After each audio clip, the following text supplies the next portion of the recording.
Merry Christmas, written by USA Today bestselling author Lexy Timms, copyright 2023 by Lexy Timms, narrated by Kathleen Starr Hall. Chapter 10, December 10th.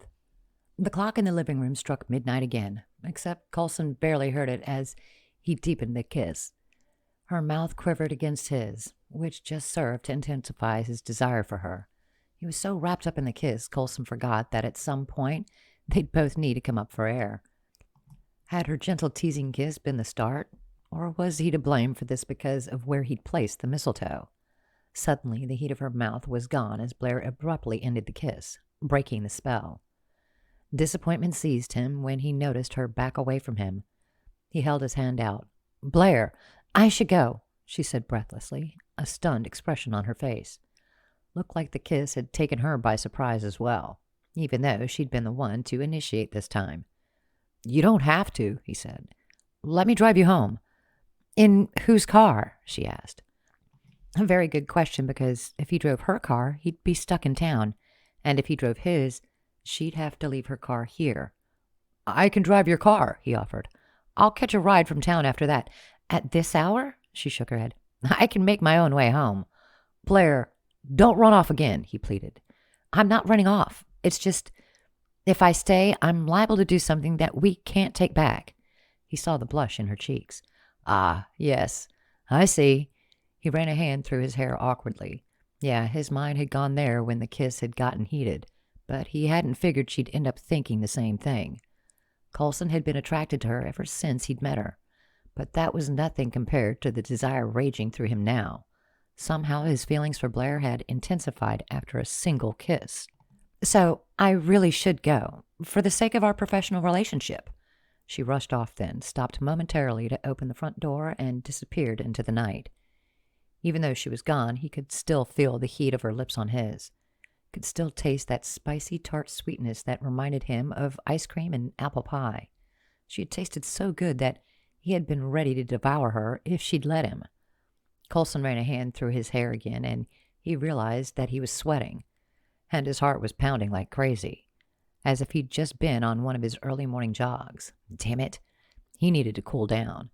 He decided that he could deal with the wreath later and went upstairs to take a cold shower, which didn't do him any good because it still felt like fire was coursing through his veins when he got out of the shower. Eventually, he got into bed in a futile attempt to fall asleep. What he needed to do was put the kiss in the rearview mirror. Too bad he started worrying about Blair and whether she'd arrived home okay. Should he text her? No, that would just seem like he was hounding her. She'd given her word that she would let him know when she got home safely, so Coulson was going to have to trust that she'd keep her promise. Otherwise, he'd be up all night worrying, or worse, he'd wind up thinking less of her because she couldn't keep a promise. Sleep didn't come quickly. Despite tossing off the covers and turning down the radiator, Coulson was drenched in sweat. His desire for Blair had turned into torture. He'd never wanted a woman as much as he wanted her, and there was no way to satisfy it. Right when he finally started to drift off, his phone pinged. He fumbled for it off the nightstand and checked his messages. There was a new text from Blair. "Hi, letting you know that I got home okay." He figured that it would be polite to respond, and yet, with that kiss replaying in his head, he didn't know what the hell to say, mostly because he felt an overwhelming urge to send something referencing it. Something clever or flirty, to let her know that even though getting to kiss her was the last thing he'd expected, he didn't regret it. To let her know that he wanted to kiss her again. Instead of sending something playful or downright inappropriate, he replied, "Thanks for the heads up. Talk later?" without referring to the kiss at all. His heart slammed against his ribcage when he fired off that message, because it was an invitation that she could turn down. That kiss had made her run off again. For all he knew, she could be contemplating ending their working relationship or cutting off contact altogether. And he'd never be able to plead his case or point out that she had turned the kiss into something far beyond a playful, teasing surprise. He'd kissed her first to make light fun of her aversion to the mistletoe tradition. She'd probably returned the kiss for the same reason. Then, that light fun had become something explosive, something real, with genuine passion behind it. That kiss had been so intense that he'd wanted to take her to bed. This bed. What if she hadn't been the one to come to her senses first? Would they be in bed together right now? For the second time that night, Coulson felt himself go hard, and he had to grit his teeth against the rush of desire. Wanting her was dangerous. A fling wasn't something he could afford to risk. He still needed her help with his family's antiques, for one thing, and for another, he was too confused about the trajectory of their relationship. If she was another one of his boring upper-class diversions, he'd know exactly where this was going. Nowhere. But Blair was neither bored nor boring. She didn't play games and seemed just as interested in him as he was in her, which was a breath of fresh air on one hand and a terrifying prospect on the other, because it meant that another kiss was a question of when and not if. Blair wouldn't hold back forever, and neither could he. And based on her rush out of the mansion, she knew exactly where a kiss could lead, the same way he knew. Sooner or later, they'd cross a line that their professional relationship couldn't come back from. He'd go from being her client to, well, something else. Coulson looked down at his phone screen. There was another ping. Spam. Then a notification that read, Blair is typing. His chest tightened. He braced himself. For what? He didn't exactly know. Clarity, perhaps? Blair could want to push things further, or she could flat out reject him. Every part of him wanted more. Wanted to cross that line, even though that was just asking for trouble. If they wound up in bed together, it would be like torching their relationship for good. Kissing Blair had been the stupidest thing he could have done, and yet he didn't want to take it back. What came next was up to her, and he hoped she wanted him as badly as he wanted her. A new text came in from Blair. A single word. Good night. So much for clarity. Coulson woke up to the sound of his phone ringing. Blinking the sleep from his eyes, he grabbed his phone from the nightstand. Maybe it was Blair. She could have figured out what she wanted to do next in the clear light of day. Sitting up, he quickly answered. Hello? Greetings, Coulson. I'm sure I didn't wake you, since you've probably been up since the crack of dawn working. He knew that pompous tone of voice anywhere. Dad, what's going on? We don't have a meeting scheduled for today. You're out of town, and worst of all, Christmas is approaching, his father cut in forcefully. We've got to use every spare minute to finish out the year on secure footing. You know, most people slow down this time of year, Coulson said, attempting a feeble joke to try and alleviate the tension that was already settling. We are not most people, his father said, each word cold and sharp as ice. Since you're suddenly such a stickler for schedules, we can sit down for a video conference in a half hour. Coulson suppressed a yawn, rubbing the sleep from his eyes. Yeah, sure, His father hung up before he could finish the sentence. Muttering under his breath, Coulson dragged himself out of bed. He'd barely gotten enough sleep, mostly because he'd spent the whole night dreaming about Blair, reliving that kiss over and over until it was seared into his memory. He'd never forget the taste of her, never forget the heat of her soft, pliant lips. Maybe an early morning impromptu meeting was what he needed. At least he'd be able to get his mind off Blair. His father could be a pain in the ass, but these were desperate times. While he usually dreaded having to listen to his old man drone on about lines on a spreadsheet, that kind of torture was probably healthier than obsessing over a woman who more than likely wanted nothing to do with him now. Though he didn't regret the kiss, there was a good chance that she did. And he felt sick to his stomach at potentially chasing Blair off for good. Pushing those thoughts aside, Coulson got ready, taking a quick shower, brushing his teeth, and downing a cup of coffee in record time. His father, Whitaker Bennett, was not the kind of man to keep waiting, so Coulson quickly grabbed his laptop and headed downstairs to set up in the living room. His dad appeared on screen several minutes later. The usual disapproving look on the older man's face, a harsh face that looked like it was carved out of solid ice, offset by snow-white hair and glacial blue eyes. Hey, Dad, guessing this is a standard earnings report you wanted to go over? Coulson asked, trying not to sound bored out of his mind already. Instead of responding right away, his father squinted at something in the distance.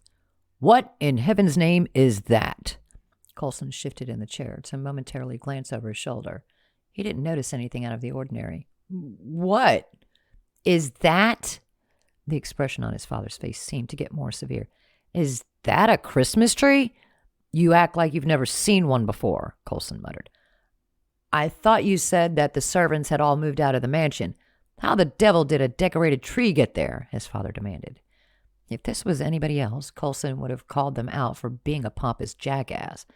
But since this was his father and the president of Bennett and Company, he was going to grit his teeth and get on with it, partially out of respect, but mostly because he didn't want to stir up any workplace conflict during the holidays. He had enough of that on his plate with Blair. Leaning back in the leather chair, Coulson crossed his arms. "I put the tree up," his father sputtered, his face turning such a violent red that Coulson thought the old man's head might explode. Truthfully, his father wasn't really all that old. It was just that Whitaker Bennett had never been youthful. He had been stern and preoccupied with a sense of duty all his life. Not exactly the qualities of a young man. "Is that what you've been up to? Decorating trees? By yourself?" Frustration mounted, forcing Coulson to momentarily hold his head in his hands. "Dad, is this a business meeting or isn't it?" Narrowing his blue eyes dangerously, his father said, "I didn't send you to handle your great-grandmother's affairs to do servants' work in the process. If the servants are gone, hire someone to move your great-grandmother's furniture." "Someone's been hired," he heaved out in annoyance. "Oh?" His father's bushy white eyebrows went up. "So you do have a servant taking care of your great-grandmother's affairs?" "She's not a servant," Coulson gritted out. Somehow, in his brief time in Mislin Bush, he'd forgotten just how exasperating it could be to deal with his family. Locals in Mislin Bush were ordinary, humble, hard-working people who didn't make it a hobby to look down on everyone else. Coulson had gotten used to that in a matter of days. Yet, now that he was speaking to his father one-on-one, he was beginning to recall the things he hated about working in the city. The smug superiority from the titans of industry in his social circle, his father's endless condescension, both of his parents' refusal to interact with anyone they decided was beneath them.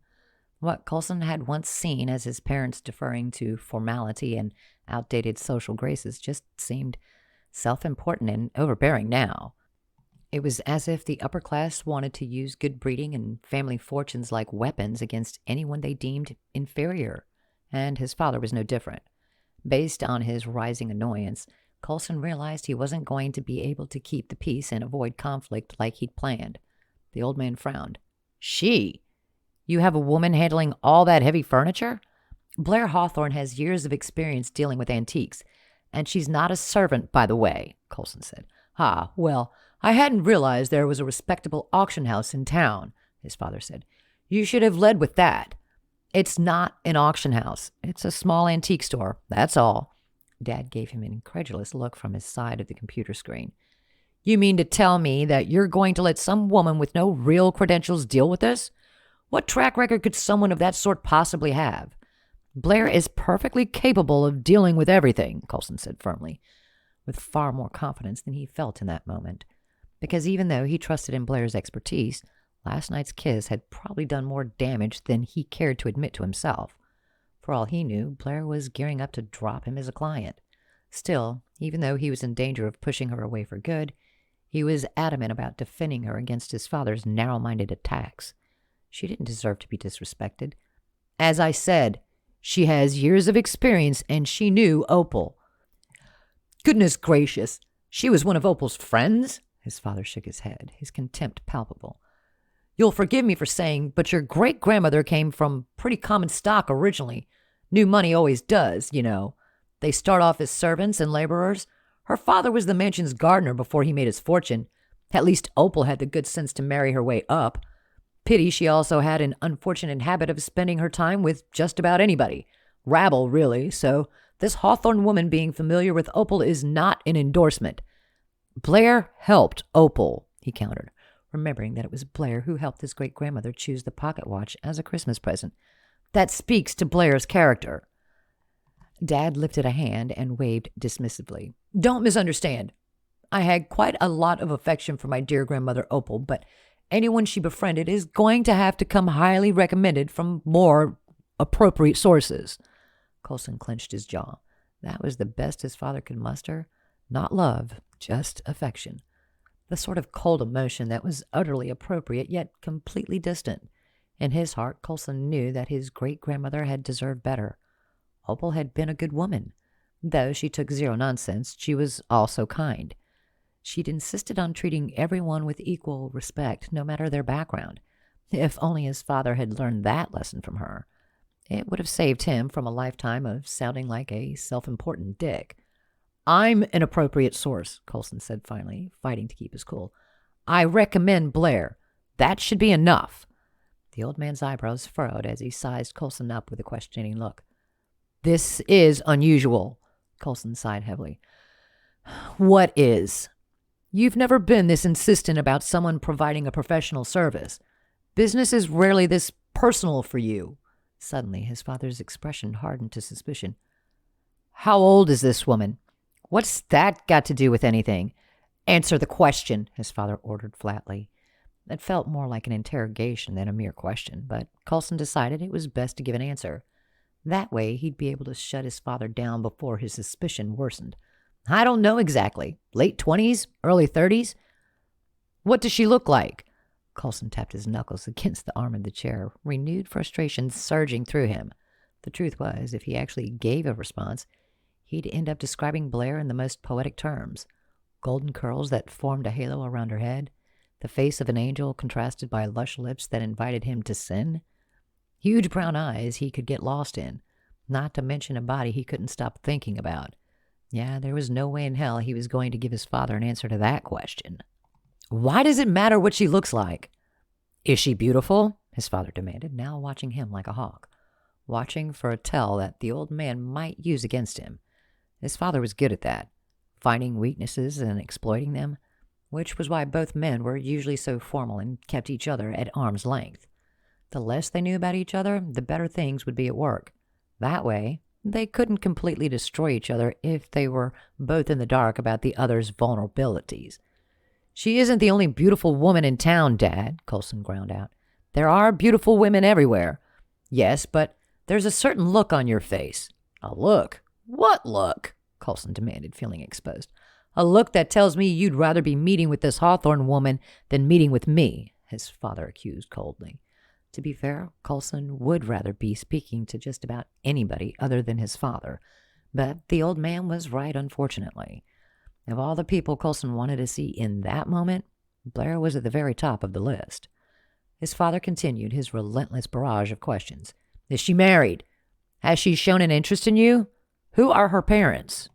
Her parents? Coulson's jaw clenched. Dad, that's enough. Is she married or not? His dad pressed. No matter. Marriage doesn't have to get in a man's way, does it? Look, I'm no choir boy, but I've always respected a woman's marriage, Coulson regarded his old man with disgust. Blair is single.